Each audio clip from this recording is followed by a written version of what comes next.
blast from the past. Remember when you laughed. Welcome back to Big Kids TV Podcast, the show where we look at the toys, games and pop culture that made our childhoods unforgettable. Today we're talking about one of the weirdest, wildest toys to ever hit the stores in the 1980s. The one and only Boglins. These rubbery, goblin-like puppets were creepy, hilarious and totally unique.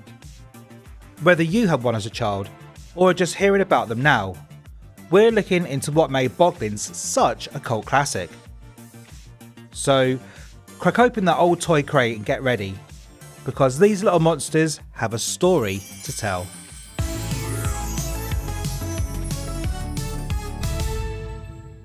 Now, Boglins were the brainchild of Tim Clarke, Maureen Trotto and Larry Mass, a trio of creative minds with experience in puppet design.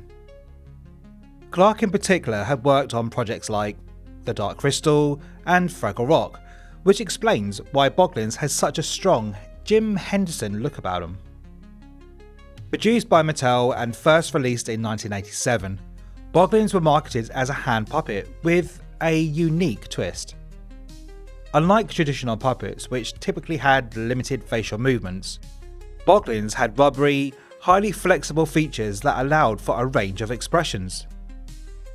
Some models even had moving eyes controlled by levers, adding to their unsettling charm.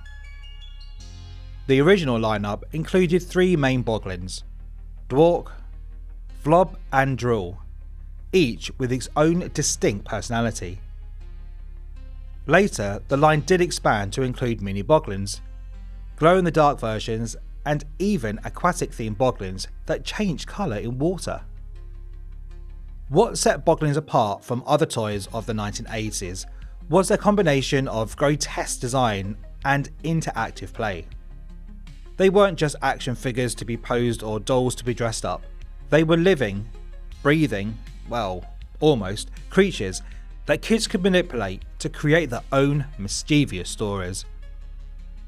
The packaging also played a major role in their appeal.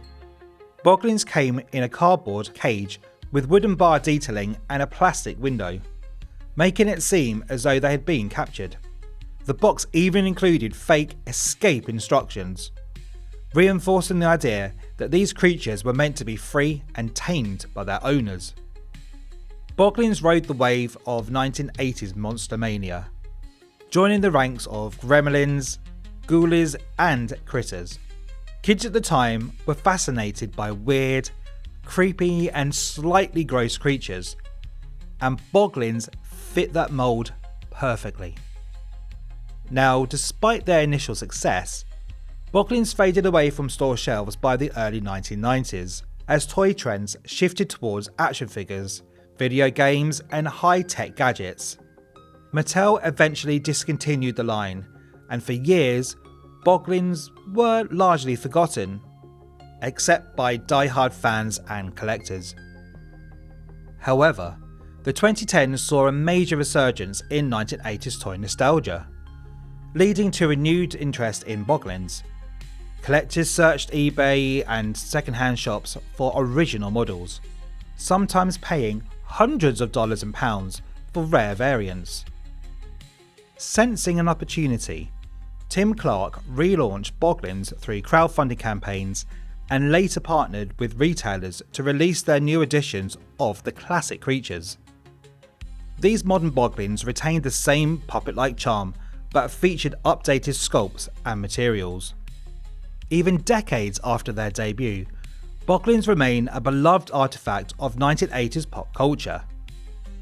They represent a time when toy companies took creative risks and encouraged imaginative play. Unlike many modern toys that rely on electronics or digital components, Boglins thrived on the simple magic of puppetry and storytelling.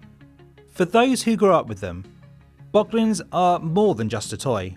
They're a reminder of childhood adventures, monster movies, and the thrill of finding something truly unique on a toy store shelf. And with their recent revival, a whole new generation gets to experience the joy and mild horror of these rubbery little goblins. So whether you're a long-time fan or just discovering them for the first time, one thing's for sure: once a boglin finds its way into your home, you'll never look at puppets in the same way again.